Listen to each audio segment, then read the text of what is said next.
छात्रों ये question number 14 है। 14 में आपको एक सारणी दी गई है, कह रहा है इसको इतना मुझे वेरीफाई करना है, प्रूव करना है। यहाँ आप देखेंगे एक चीज़ कि ये फैक्टर के रूप में नहीं है। अगर फैक्टर के रूप में आता है तो क्या करते हैं, उसको हम ऑपरेशन के माध्यम से सरल बनाते हैं, लेकिन यहाँ फैक्टर के रूप में यानी कि गुणनखंड के रूप में नहीं आ रहा है।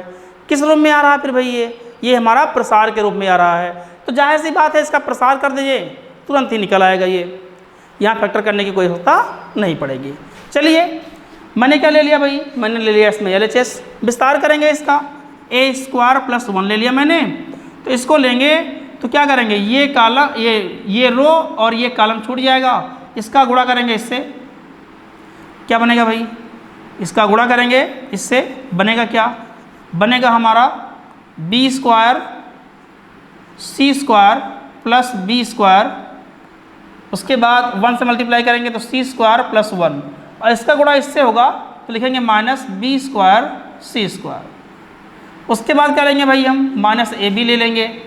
जब ab लेंगे तो क्या करेंगे, ये कॉलम छूट जाएगा और ये पंक्ति छूट जाएगा। इसका गुणा करेंगे इसमें, तो मल्टीप्लाई करेंगे तो क्या बचेगा हमारा abc² आएगा प्लस ab हो जाएगा, फिर माइनस इसका गुणा होगा इसमें, तो क्या बनेगा हमारा बनेगा ये abc² बन जाएगा। उसके बाद फिर क्या करने वाले हैं भाई, हम लेने वाले हैं +ac।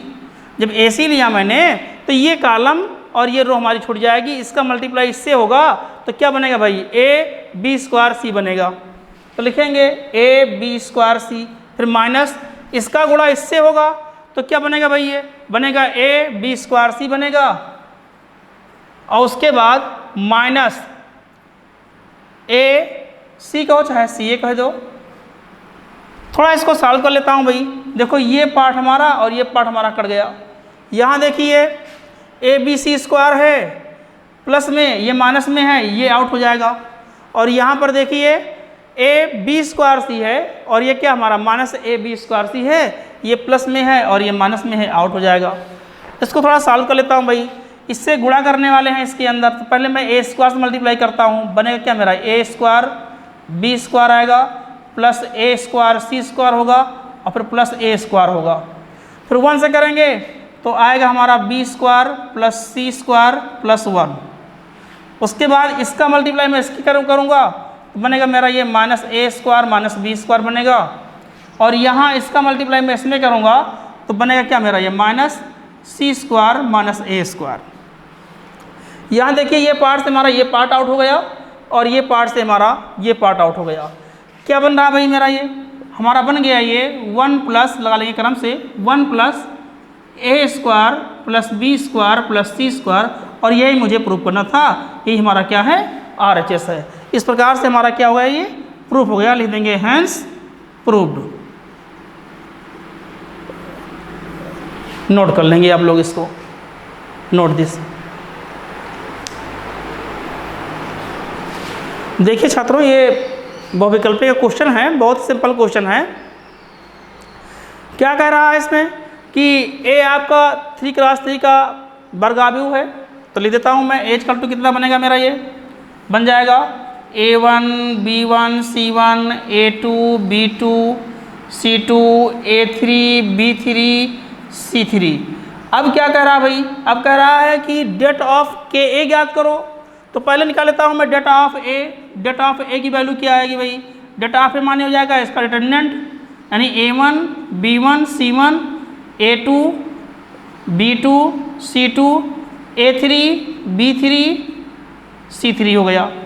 अब क्या करने वाला हूँ मैं, अब मैं इसमें निकालने वाला हूँ ka माने इसमें मल्टीप्लाई कर दूंगा a से, तो बनेगा क्या हमारा, बनेगा हमारा ये ka1 ka2 ka1 kb1 kc1, उसके बाद k2 kb2 और kc2।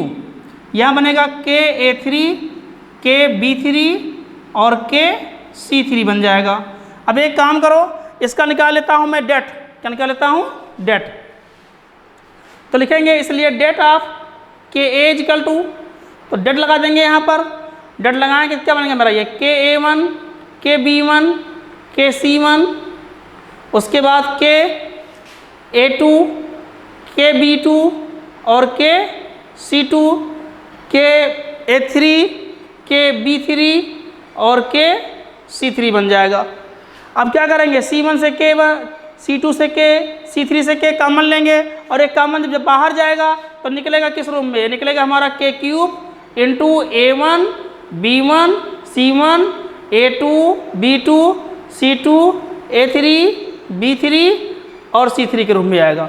भाई इस कॉलम से मैं K1 कॉमन लूँगा तो K हो गया, फिर यहाँ से कॉमन लूँगा फिर K आएगा, फिर यहाँ से कॉमन लूँगा K फिर K आएगा, तो K इंटू K यानी K क्यूब हो जाएगा। और ये किसकी वैल्यू है, ये वैल्यू हमारी है, देखो यहाँ से डेट A की वैल्यू है, तो इसको लिख सकते हैं क्या हम, K cube into det A। तो आज से जान गए हम कि K A की वैल्यू क्या होगी, K क्यूब इंटू A हो जाएगी। ठीक, तो कौन सा ऑप्शन हमारा सही होगा, ये ऑप्शन हमारा थर्ड वाला सही हो जाएगा। और यहीं पर आपको एक नोट भी मिलता है। नोट क्या मिलता है, नोट मिल जाएगा आपको कि यदि A कोई n क्रॉस n का मैट्रिक्स है, किस क्रॉस का मैट्रिक्स है, ये n क्रॉस n का मैट्रिक्स है, और इसको जो है K A निकाला जाए, इसका डेट ऑफ के A, तो इसकी वैल्यू क्या आएगी, इसकी वैल्यू आएगी K की power n into det of A हो जाएगी। ये आपका नोट हो गया, नोट दिस। छात्रों ये क्वेश्चन नंबर 16 है, एक्सरसाइज 4.2 का लास्ट क्वेश्चन। इसमें कहा क्या रहा है कि निम्नलिखित में से कौन सा कथन सत्य है। कह रहा है सारणिक एक वर्गाव्यू है। क्या सारणिक वर्गाव्यू होता है, नहीं, सारणिक वर्गाव्यू नहीं होता है, बल्कि क्या होता है, वर्गाव्यू का सारणिक होता है। जैसे हमारे पास कोई वर्गाव्यू मान लीजिए दिया गया है ABCD, अब इसको अगर हम सारणिक प्रकार में करेंगे लिखेंगे की सारणिक, तो इसकी सारणिक क्या बनेगी ABCD, ये सारणिक के फॉर्म में हो गया। लेकिन इस सारणिक का वर्गाव्यू नहीं बनेगा, तो ये विकल्प क्या हो जाएगा भाई, गलत हो जाएगा। दूसरा विकल्प में क्या कह रहा है कि सारणिक एक आव्यूह से संबद्ध संख्या है। भाई आव्यूह तो बहुत सारे होते हैं, मान लीजिए हमारे पास दिया गया है ABC, अब इसका सारणिक बनाएं तो क्या सारणिक बनेगा, इसका सारणिक नहीं बनेगा। मतलब क्या हुआ, मतलब ये हुआ कि सारणिक जो है एक आव्यूह से संबद्ध संख्या नहीं है। क्यों, क्योंकि सारणिक जो होता है वो वर्ग आव्यूह का ही बनता है, इसलिए ये विकल्प हमारा क्या हो गया, गलत हो गया। जब ये गलत हो गया तो इसको चेक करते हैं भाई, सारणिक एक वर्ग आव्यूह से संबद्ध संख्या है।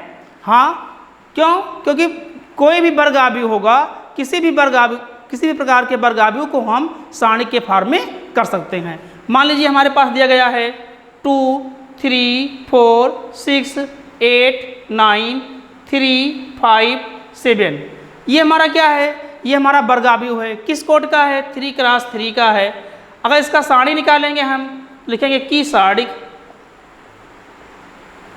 इसकी सारणिक क्या हो जाएगा, डेट 2 3 4 6 8 9 3 5 7।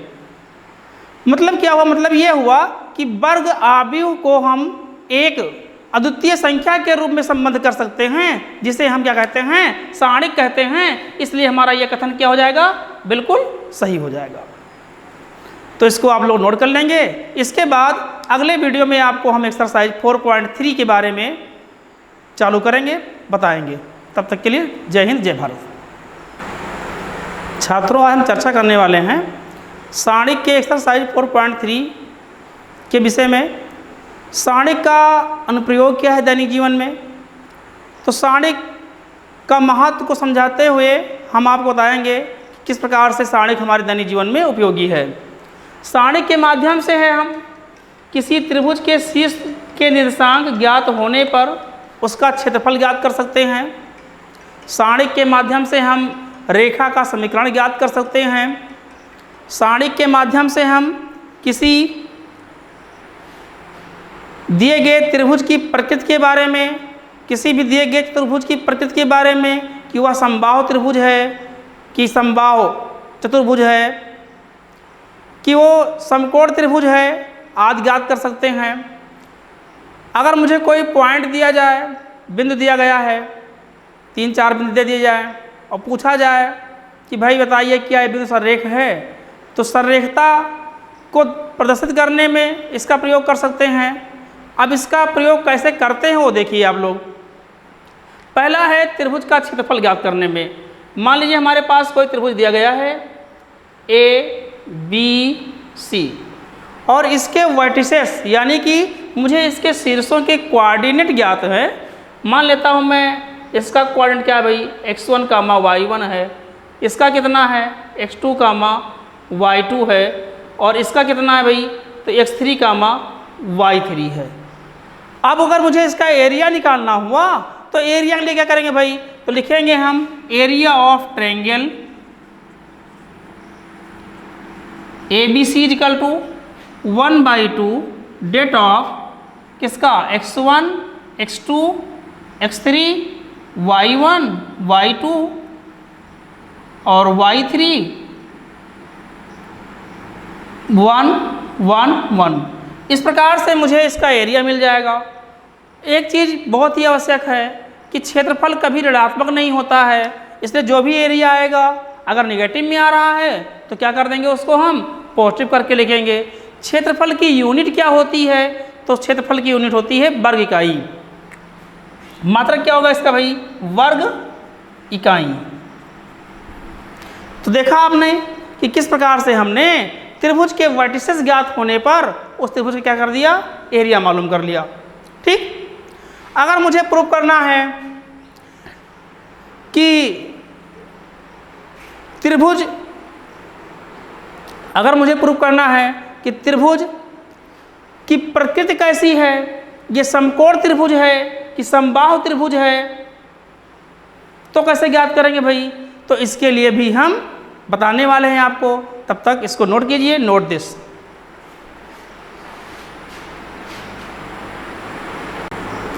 छात्रों, अब इसका सारणिक का अनुप्रयोग में हम चर्चा करने वाले हैं कि रेखा का समीकरण कैसे ज्ञात करते हैं। मान लीजिए हमें कोई रेखा दी गई है, इसके वर्टिसेस दिए गए हैं a, x1, y1 है और ये x2, y2 है। ये दो पॉइंट दिए गए हैं, इस पॉइंट से होकर कोई रेखा जो है जा रही है, तो इसका समीकरण क्या होगा, यानी इस रेखा का निकालना है मुझे, क्या समीकरण निकालना है। अब समीकरण कैसे निकालेंगे, मुझे पॉइंट दिया गया है ए और बी, इन दो पॉइंट से होकर ये कोई रेखा यल है जो जा रही है, तो करना क्या है, मुझे इस रेखा यल का समीकरण ज्ञात करना है। किसके माध्यम से ज्ञात करेंगे हम, सारणिक के माध्यम से ज्ञात करेंगे।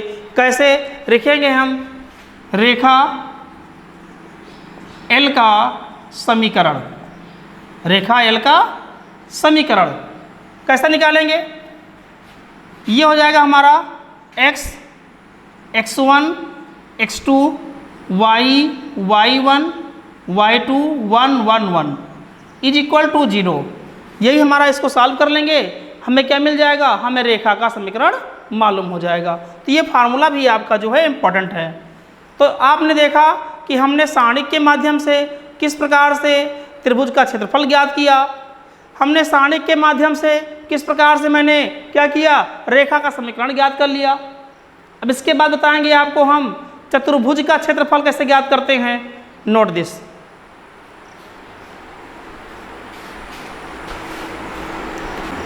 छात्रों, अब चर्चा करने वाले हैं हम कि सारणिक के माध्यम से किस प्रकार से हम किसी भी प्रकार के चतुर्भुज का क्षेत्रफल ज्ञात कर सकते हैं। कैसे, ये हमें चतुर्भुज दिया गया है, इसके मुझे वर्टिसेस मालूम है। ए का कौन है, x1, y1, बी का कौन सा है, x2, y2, सी का कौन सा है, x3, y3 है, और डी का कौन सा है, x4, y4 है। अब करना क्या है, मुझे इस चतुर्भुज का क्षेत्रफल मालूम करना है। तो देखेंगे, इसको हमने क्या किया, विकर्ण से मिला दिया, इसमें हमारा दो ट्रायंगल बन गया। अब इस ट्रायंगल के एरिया निकाल लेंगे और इस ट्रायंगल के एरिया निकाल लेंगे, दोनों एरियाओं को क्या करेंगे, हम ऐड कर लेंगे। ऐड करने पर हम देखेंगे कि इसका क्षेत्रफल मुझे प्राप्त हो जाएगा। कैसे लिखेंगे इसका क्षेत्रफल भाई, ले दिया मैंने area of quadrant ABCD equal to 1/2। छात्र, इसमें एक चीज़ ध्यान देने वाली बात यह है कि इसका एरिया निकालने के बाद इसका 2 गुना नहीं करना है आपको, हमें इसका भी निकालना पड़ेगा एरिया और इसका भी निकालना पड़ेगा एरिया, क्योंकि ये क्वाड्रेंट पर आधारित होते हैं। तो हम एक का निकाल लेंगे और उसका 2 गुना कर देंगे, तो गलत भी हो सकता है। इसलिए आप दोनों पार्ट का, इस ट्रायंगल का भी और इस ट्रायंगल का भी एरिया निकाल लेंगे। ठीक है, निकालेंगे हम area 1/2, area of triangle A B.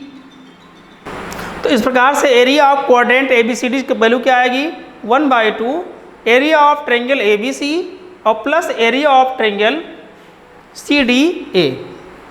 दोनों ट्रायंगल के एरिया को निकाल कर क्या करेंगे, हम ऐड कर देंगे। मुझे पूरे पैरालेलोग्राम है तो उसका निकल आएगा, रेक्टेंगल है तो उसका निकल आएगा। इस प्रकार से हम इसका एरिया मालूम कर लेंगे। यहाँ ध्यान देने वाली बात यह है कि एक पार्ट का एरिया निकालने के बाद उसका 2 गुना नहीं करना है, क्योंकि यहाँ पर क्या आधारित है, ये क्वाड्रेंट पे आधारित है, तो आपका गलत भी हो सकता है। इस प्रकार से निकाल लेंगे।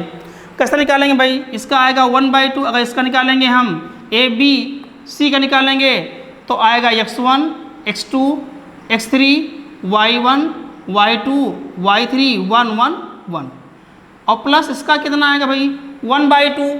इसका निकालेंगे हम तो इसका निकालेंगे तो लिखेंगे हम x3 x1 x4 y3 y1 y4 1 1 1।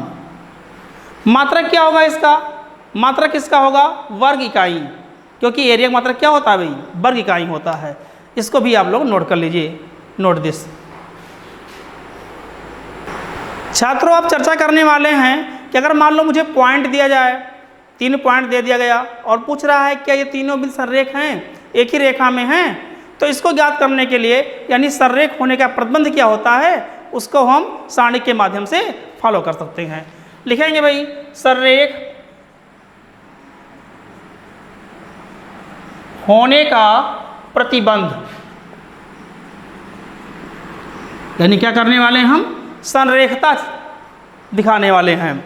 मान लीजिए हमारे पास कोई पॉइंट है A x1 y1 B x2 y2 और C x3 y3। ये सररेख होगा,